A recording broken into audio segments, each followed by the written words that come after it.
समझ में आ रही है। पाकिस्तान लगातार बातचीत के बाद उसी हरकत पर उतर के आता है। इससे यही माना जा सकता है कि पाकिस्तान कभी भी सुधरने वाला नहीं है। हर बार पाकिस्तान बातचीत की गुहार लगाएगा और पाकिस्तान वही हरकत करेगा। दीपक विश्वकर्मा मेरे सहयोगी मेरे साथ जुड़ गए हैं राजौरी से। दीपक, क्या चल रहा है? देखिए, अभी तो फिलहाल ब्लैकआउट चल रहा है। इसके इतर यदि समझा जाए, जो सोचा जा रहा था और जो लोग सोच रहे थे वही हो रहा है, क्योंकि जब सीज फायर की चर्चा की गई तो कल्पना ये की जा रही थी कि चीज़ें स्टेब्लिश हो जाएंगी, चीज़ें स्ट्रीमलाइन हो जाएगी और जीवन धीरे धीरे पटरी पे आ जाएगा।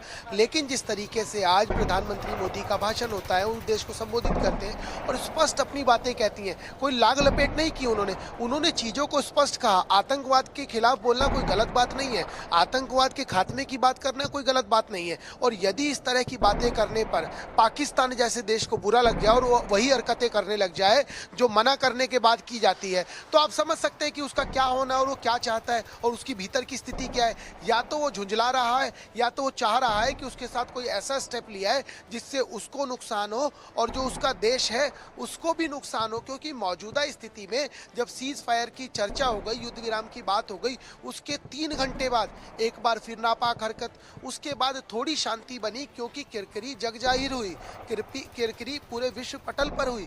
उसके बाद पूरा दिन शांत रहा, चीजें स्ट्रीमलाइन होती चली गई।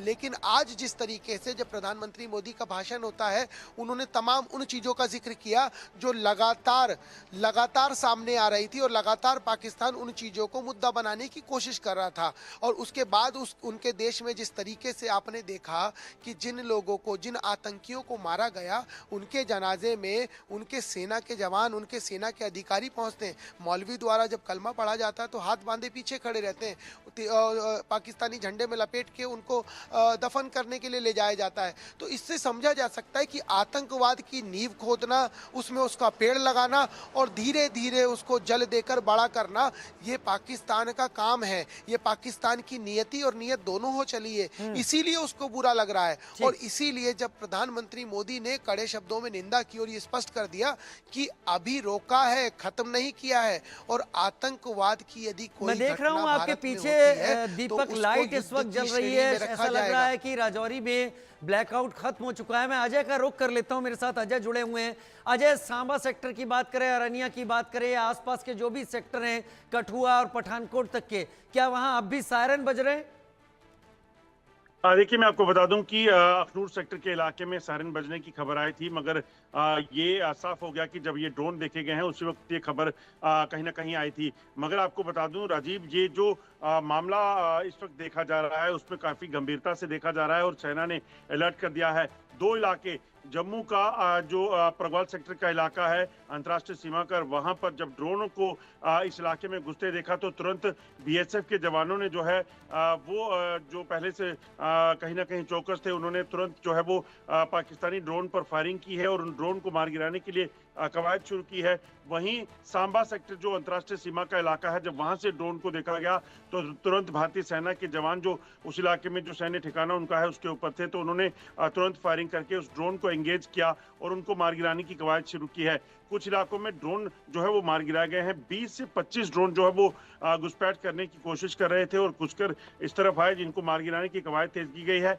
ये कहीं ना कहीं सर्वेलेंस ड्रोन हो सकते हैं और इसमें एक्सप्लोजिव भी हो सकता है कुछ ड्रोन्स में, इस चीज की अनुमान लगाया जा रहा है। क्योंकि जैसे ही जो ट्रेसर रहते हैं, जैसे ही वो एक्टिवेट हुए हैं, उसके बाद एंटी ड्रोन सिस्टम से वो निकलने शुरू हुई हैं मिसाइल, उन्होंने तुरंत ऊपर जाकर ड्रोन को हवा में ही नष्ट कर दिया है।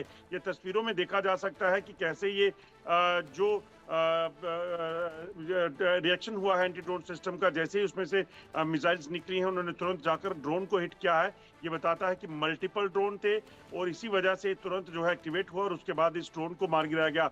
अब हालांकि इस वक्त जो है वो ये फायरिंग बंद हो चुकी है। एंटी ड्रोन सिस्टम भी जो है उसमें से जो निकल रहे थे जो शेल्स वो बंद हो चुके हैं।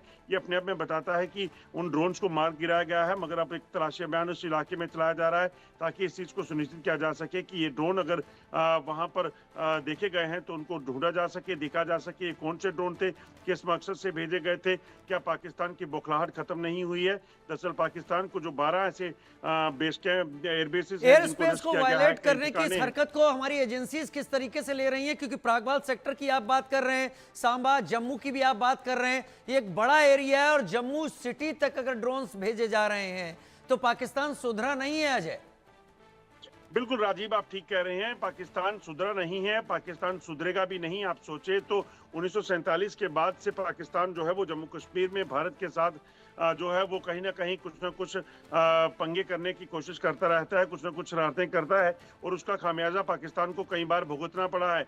अभी लेटेस्ट आप देखें तो 50 से 60 सैनिक जिसके मारे गए हों और फिर वो इस तरह की हरकत करे तो इसको समझा जा सकता है कि वो पागलपन पाकिस्तान का है। उसे ठिकाने लगाने के लिए भारतीय सुरक्षा एजेंसियां अपने तरीके से काम करेंगी और पाकिस्तान को खासतौर पे प्रधानमंत्री ने संदेश साफ दिया है, आतंकी और आतंकियों के ठिकानों को ध्वस्त किया जाएगा। अगर इसमें पाकिस्तान की सरकार भी आती है, सेना भी आती है तो उसको भी इसका खामियाजा भुगतना होगा। ये जो ड्रोन आए हैं ये ड्रोन पाकिस्तानी सेना की ही हरकत हो सकती है और इसीलिए जैसे ही ड्रोन दाखिल हुए तो बीएसएफ के सतर्क जवानों ने तुरंत जो है वो कार्रवाई की। उन्होंने अपनी एंटी ड्रोन्स गन को संभाला और प्रगवाल सेक्टर में और जो सांबा सेक्टर का इलाका है वहां पर तुरंत जो है वो फायरिंग शुरू कर दी और इस चीज को सुनिश्चित किया कि पाकिस्तान के जो नापाक इरादे हैं उसको नाकाम किया जा सके, क्योंकि जम्मू कश्मीर में जो शांति एक बार फिर से वापस लौटी है, इस शांति को कहीं ना कहीं माहौल को खराब करने का पाकिस्तान का प्रयास रहा होगा।